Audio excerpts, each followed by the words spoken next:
வணக்கம், நான் உங்கள் போலு. இன்றைக்கி பால் சீலிங் ஒயரிங் பண்ணுறதை பற்றி பார்க்கலாம். வீடியோ பிடிச்சிருந்தால் மறக்காமல் உங்கள் போலு யூடியூப் சேனல் சப்ஸ்கிரைப் பண்ணுங்கள். இது வீடு குடி போகிற வேலை அர்ஜென்ட்டாக நடக்கிறதுனால கொஞ்சம் லெவலாக தான் வீடியோ எடுத்திருக்கேன். முடிஞ்ச அளவுக்கு கம்ப்ளீட் பண்ண பார்க்குறேன் நான். இப்போ இந்த வீடு தான் கன்சீல் பண்ணதுலேருந்து எல்லாமே போட்டிருக்கேன் நான். அதை பாருங்கள், லிங்க் கொடுக்குறேன். இது சர்க்கியூட் போர்டு போட்டிருக்கோம், ப்ளஸ் இது டிவி போர்டு எல்லாத்துக்கும் நம்ம பாக்ஸ் எல்லாம் ஓப்பன் பண்ணிவிட்டு செக் பண்ணி ஆகுது ஃபுல்லாக. இந்த ஹாலில் மட்டும் ஃபால் சீலிங் ஃபஸ்ட்டு சொல்லியிருந்தாங்க. இப்போ ரூமில் எல்லா ஏரியாவிலும் ஃபால் சீலிங் போட போகிறோம், ஒயரிங் பண்ணுங்கன்னு சொல்லிட்டாங்க. ஏன்னா இந்த ஜங்ஷன் பாக்ஸ் தான் கொஞ்சம் டெப்த்து இறக்கி வச்சுருந்தோம், ரூமில் தான் கொஞ்சம் தூக்கி வச்சுருந்தோம். அதுக்கெல்லாம் கொஞ்சம் அட்ஜஸ்ட் பண்ணி ஃபால் சீலிங் போட்டாகுது. இது டிசைனுக்காக 3 கிளாஸ் மாரி வருது. அதில் 3 லைட்டுக்காக ப்ரொவிஷன் டெப்த்து பாக்ஸ் வச்சுருக்கோம். இதில் வந்து வால் லைட்டுக்காக ப்ரொவிஷன் வச்சுருக்கோம். சர்க்கியூட் போர்டு வந்து இப்போ சிங்கிள் பேஸ் தான், இப்போ 3 பேஸ் வைக்க போகிறோம். டிவி போர்டு ப்ளஸ் கேமராவுக்கு கேபிளுக்கு எல்லாத்துக்கும் பைப் லைன்னா நீட்டி ஒரு கன்சில் வீடியோ போட்டிருக்கோம். போர்ட்டிகளில் டிசைன் பூ போட்டுட்டாங்க. அது ஃபுல்லாக போர்ட்டிகல் பாயிண்ட் எல்லாம் இதுக்கு கொண்டு வந்தாச்சு. ஃபுல்லாக நம்ம பேஸ் நியூட்ரல் அதுக்கேற்ற மாதிரி கொண்டு வந்துக்க வேண்டியதான். நம்ம போர்ட்டிகல்லையும் அந்த பாந்து இருக்குது, அதுலேயும் பால் சீலிங் சொல்லியிருக்காங்க. அது இல்லாமல் லென்த்தாக நம்ம ஒயர் எடுத்து வச்சுருக்கோம். ப்ளஸ் சர்க்கியூட் போர்டுக்கு போர்ட்டிகல்லேருந்து ஒரு மெயின் செட் எடுத்து வந்தாச்சு. இப்போ டிவி போர்டுக்கு மெயின் எடுத்தாவது. இப்போ மற்ற சைடு எல்லாத்துக்கும் பேஸ் நியூட்ரல் யூபிஎஸ்சி எர்த்து எல்லாத்தையும் கொண்டு வந்துடும். லைட்டிங் லோடுக்கு அப்படியே 1.5 போட்டால் போதும் நம்மளுக்கு. இப்போ இந்த எலிவேஷனுக்கெல்லாம் ஒரே சுவிட்சு 3 இதுக்கும் வச்சுக்கலாம். நம்ம இதுக்கிட்ட வால் மவுண்டிங் ஃபேனு கேட்டாங்க, அதுக்கு ஒரு பாயிண்ட் போட்டாச்சு தனியாக. நியூட்ரல் வந்து நம்ம காமனாக போட்டுக்கலாம். இதுக்கு ஒரு பேஸ் நியூட்ரல் அதுமாதிரி கொண்டு வந்தாச்சு. இந்த லைட்டிங் லோடுக்கு தான் 1.5 போதும் நம்மளுக்கு. இப்போ கரண்ட் அடுப்பு மிக்ஸி அந்த ஏரியாவில் வந்து 2.5 கிச்சன் ஏரியா, ஏசிக்கு 2.5 போட்டுக்கலாம். அதெல்லாம் ஃபுட் லாம்புக்கு தான் 1 ஸ்கொயர் மாதிரி போதும். இது வந்து ரூமுக்கு மெயின் லைன் 1.5 கொண்டு வந்திருக்கோம். ரூம் என்ட்ரன்ஸு அதுக்குள்ளே 1.5 ஒயரு. ஏசிக்கு நம்ம ஹீட்டருக்கு வந்து கீழே வந்து மெயினை இறக்கிட்டு மேலேயே நியூட்ரல் பண்ணுற மாரி வச்சாச்சு. கீழே வந்து மெயின் டெலிவரி மட்டும் மெயின் 2.5 மட்டும் வச்சாச்சு. நேராக நியூட்ரல் வந்து டேரெக்டாக அங்கே போயிடும். அந்த நியூட்ரல்லேருந்து 1.5 மட்டும் போர்டுக்கு வந்தால் போதும். பெட் போர்டுக்கு அதேமாரி நம்ம வந்து மெயின் இருக்குன்னு தேவை கிடையாது. நம்ம வந்து யூபிஎஸ் கனெக்ஷனே கொடுத்துக்கலாம். ஏன்னா ஃபேனு டியூப் லைட்டு ஒரு சாக்கெட்டு வரும், ஒயர் நம்மளுக்கு மிச்சமாகும். இப்போ கிச்சன் ஏரியாவில் பார்த்தீங்கன்னா இந்த ஏரியாவுக்கு 1.5 போதும் நம்மளுக்கு. இங்கேயும் பால் சீலிங் சொல்லியிருக்காங்க. ப்ளஸ் அதுக்காக இப்போ கபோர்டு கொஞ்சம் ஆல்ட்ரேஷன் ஒர்க் இருக்குது. ஏன்னா கபோர்டுலாம் இந்த சைடில் சொல்லிவிட்டு ஆப்போசிட் மாற்றுறாங்க. பால் சீலிங் இங்கே டிசைனுக்கு இடைஞ்சலாக இருக்குன்னு. இங்கே வால் லைட்லாம் சொல்லியிருக்காங்க. கிச்சன் ஏரியாவில் இந்த போர்டும் ஆல்ட்ரேஷன் பண்ண சொல்லியிருக்காங்க. ஏன்னா மாடல் கிச்சன் வருது, எனக்கு கபோர்டு அந்த ஹைட்டு வேணும்னு சொல்லியிருக்காங்க. இதுக்கு வந்து பவர் பிளக்கு தேவைப்படுதுன்னா 2.5 வச்சுருக்கோம். நம்ம 2.5 பவர் பிளக்கு எல்லாத்தையும் கொண்டு வரது நல்லது. சிமிலிக்கு பாயிண்ட்டு வைக்க சொல்லியிருக்காங்க, உடனே செட் பண்ணுற மாரி. இப்போ பாக்ஸ் ஒன்று மறைச்சிட்டாங்க. இப்போ நம்ம சுற்றிலே தட்டி எடுத்தாவது. இது வந்து ஹேமரில் தட்டினாலே போதும், சவுண்டு எதுவுமே. இங்கே ஒரு எலிவேஷன் டிசைன் வருதுன்னு சொன்னாங்க, அங்கே ஒரு பாயிண்ட் கிழிச்சு வச்சுருக்கோம். கொஞ்சம் ஆல்ட்ரேஷன் ஒர்க் இருக்குது. இப்போ இந்த ஏரியாவை பார்த்தீங்கன்னா நம்ம இதுக்கேற்ற மாரி நம்ம ஒயர் 1.5 போட்டிருக்கோம். இது வந்து ஃபுட் லாம்புக்கு பேஸ் நியூட்ரல் போட்டிருக்கோம், அதுக்கேற்ற மாரி போட்டிருக்கோம். இந்த லைட்டிங் ஏரியா ஃபுல்லாக இதில் தான் ஃபுல்லாக பால் சீலிங் வர்றதுனால ஃபுல்லாக லைன் இழுத்தாச்சு இதில். இப்போ கிச்சன் ஏரியாவில் உள்ள போர்டை பார்த்திங்கன்னா பின்னாடி வந்து நம்ம 1.5 போர்டுக்கு ஒன்று போகுது, 2.5 செட்டு போகுது. இங்கேருந்து ஒரு லைன் ஒன்று இன்னொரு பவர் போர்டுக்கு போகுது. இது 2.5 யூபிஎஸ். இதுமாரி லூப் அடித்து எடுத்துக்கலாம் நம்ம. இது வந்து ஆர்ஓ வாட்டருக்கு வச்சுருக்கோம்.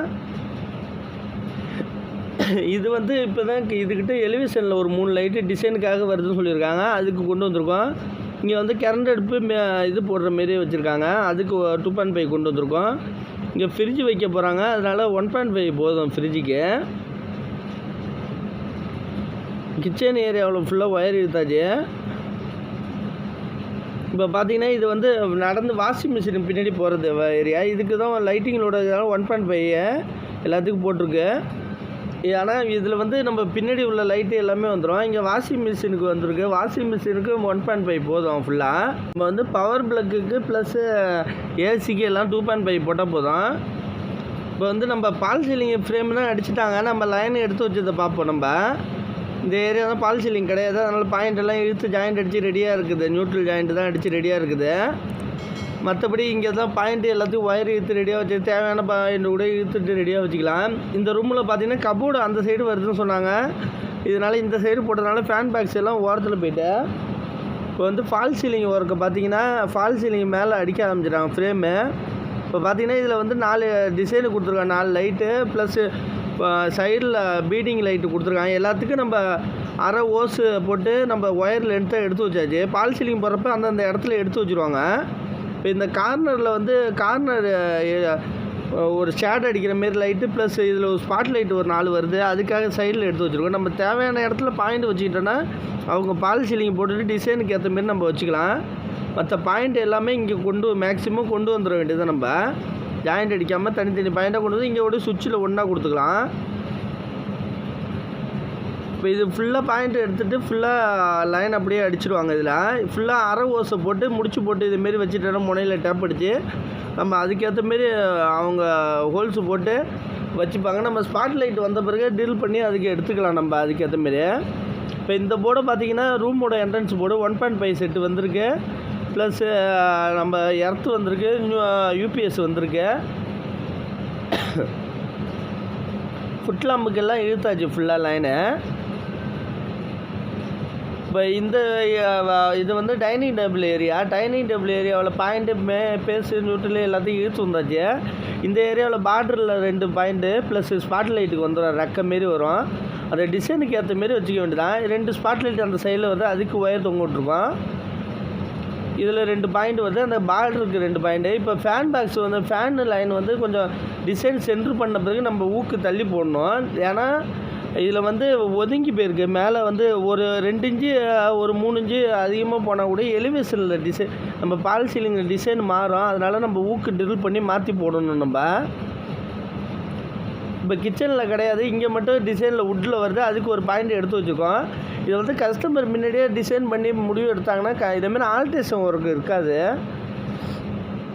முன்னாடியே நம்ம இதில் ஹாலில் மட்டும்தான் சொன்னாங்க. இப்போ கிச்சனை தவிர மற்ற எல்லா ஏரியாவிலையும் இருக்குது. இந்த ஏரியாவிலையும் இது பாருங்கள், சைடில் வச்சுருக்கோம் பாருங்கள், சைடில் 2 பாயிண்ட் பார்டருக்கு வச்சுருக்கோம். ப்ளஸ்ஸு இது வந்து ரூமில் இந்த கபோர்டு புதுசாக சொல்லியிருக்காங்க, அதுக்காக ஆல்ட்ரேஷன் பண்ணியிருக்காங்க. இதுக்கும் ஃபேன் மார்க் பண்ணியிருக்காங்க சென்ட்ரு, அதுக்காக மார்க் பண்ணியிருக்காங்க. இப்போ கபோர்டு கரெக்டாக 2 அடி தள்ளி போகிறதுனால 1 அடி தள்ளி வருது. இப்போ இது ஃபேனுக்கு ஒரு பாயிண்ட்டு ப்ளஸ்ஸு நம்ம சைடு லைட்டுக்கு ஒரு பாயிண்ட்டு ப்ளஸ் உள்ளார 4 ஸ்பாட் லைட்டு வருது, சைடில் வருது. ஒரு சில ஸ்பாட் லைட்டு மட்டும் ஒரு 8 ஸ்பாட் லைட் வரும். நம்ம ஃபேனு ஊக்கு வந்து இதேமாரி போட்டுக்கிட்டால் டபுள் ஊக்கு, இது பேர் டபுள் ஊக்கு போட்டுக்கிட்டோன்னா நல்லது. 8mm பாஸ்னர் போட்டு அடிச்சுட்டு நல்லா ஃபுல்லாக டைட்டு வச்சுட்டா இருக்கும். நிறைய வீடியோ போட்டிருக்கேன் இதேமாரி ஊக்கு போடுறத பற்றி, நான் உங்களுக்கு டீட்டெயிலாக போட்டிருக்கேன். இதேமாரி டிசைன் வாங்கிட்டிங்கன்னா உங்களுக்கு ஈஸியாக இருக்கும். இதேமாரி சைடில் 4 லைட்டு வருது. இந்த இதில் ஒரு ஷேடுக்கு ஒரு லைட்டு வருது, சென்டரில் ஃபேனு வரும், இந்த சைடில் ஒரு லைட்டு வரும், ப்ளஸ் 4 கார்னரில் ஸ்பாட் லைட்டு வரும், ப்ளஸ் இதில் ஒரு 4 கார்னரில் ஸ்பாட் லைட்டு வரும். அதில் ரெக்க மாரி ஒரு அடி இழுப்பாங்க, அதில் ஒரு ஷேடு லைட்டு வரும். இப்போ 2 ஷேடு லைட்டு வரும், ஒரு 8 ஸ்பாட் லைட் வரும். அதுக்கேற்ற மாரி நம்ம பாயிண்ட் இதேமாரி விரித்து இறக்கி விட்டுட்டு ஊக்கு போட்டு டபுள் ஊக்கு போட்டு இறக்கிட்டோம் பாருங்கள். ஃபேனுக்கு இதேமாரி நம்ம ஒயரை விட்டுட்டு நம்ம டேப் அடித்து வச்சுட்டோன்னா ஃபேனு பால் சீலிங் வேலை முடிஞ்சோன்னா ஃபேன் மாட்டுறதுக்கு ஈஸியாக இருக்கும். இதேமாரி எங்கெங்கே பாயிண்ட் என்ன டிசைனுக்கு பாயிண்ட் வேணும்னு அவங்கள்ட்ட சொல்லி மேக்ஸிமம் பால் சீலிங் போகிறப்ப பக்கத்தில் இருக்கிறது ரொம்ப நல்லது. இது அர்ஜென்ட் ஒர்க்காக நடக்கிறதுனால நிறைய வீடியோ கண்டினியூவாக எடுக்க முடியல. நிறைய பேர் கேட்குறீங்க பால் சீலிங்கை பற்றி தெளிவாக சொல்லுங்கண்ணே, நான் எடுக்க முடியல. முடிஞ்ச அளவுக்கு அடுத்த வீடியோவில் ஃபுல் பண்ண பார்க்குறேன். வீடியோ பிடிச்சிருந்தா மறக்காமல் உங்கள் போல் யூடியூப் சேனலை சப்ஸ்கிரைப் பண்ணுங்கள், லைக் பண்ணுங்கள், கமெண்ட் பண்ணுங்கள். உங்களுக்கு யூஸ்ஃபுல்லான வீடியோக்கள் நிறையா வரும். நன்றி.